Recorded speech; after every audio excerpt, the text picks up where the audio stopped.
are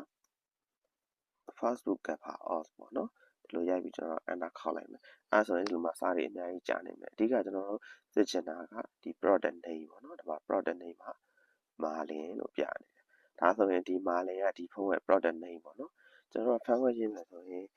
ဒီ product name ကိုပဲကြည့်ကြရမှာဘာဖြစ်လို့လဲဆိုတော့ Xiaomi မှာဗျာ model တူတာတွေအများကြီးပဲဥပမာ Redmi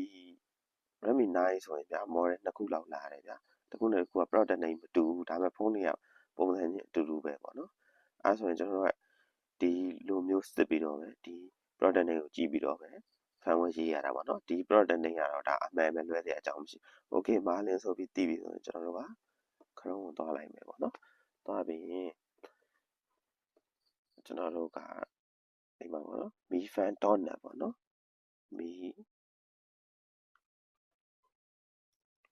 mifan.net ပေါ့နော်ဒီကိုသွားလိုက် mifan.net ကိုသွားလိုက်မယ်ပေါ့ okay ပေါ်တော့မပေါ်လာရင်သွားလိုက်မယ်သွားလိုက်ပြီးကျွန်တော်တို့ကဒီမှာဆိုတော့ product name ကိုဒီမှာကျွန်တော်ရိုက်ထည့်ကြည့်လိုက်မယ်မာလင်နော်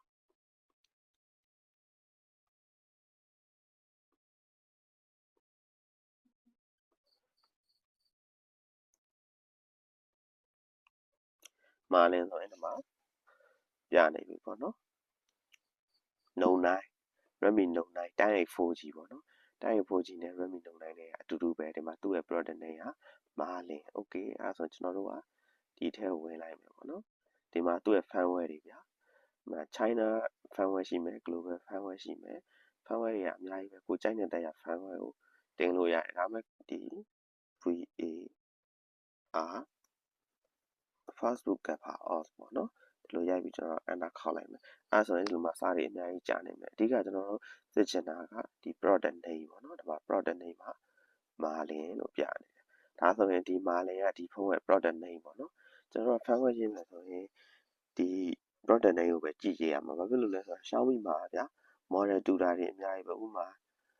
Redmi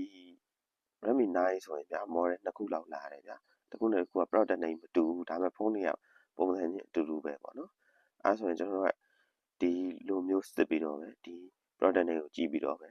ဖန်ခွဲရေးရတာပေါ့နော်ဒီ product name ကတော့ဒါအမှန်ပဲလွဲတဲ့အကြောင်းမရှိ okay မာလင်ဆိုပြီးတည်ပြီဆိုရင်ကျွန်တော်တို့က Chrome ကိုသွားလိုက်မယ်ပေါ့နော်သွားပြီးရင်ကျွန်တော်တို့ကဒီမှာပေါ့နော် mifan.net ပေါ့နော်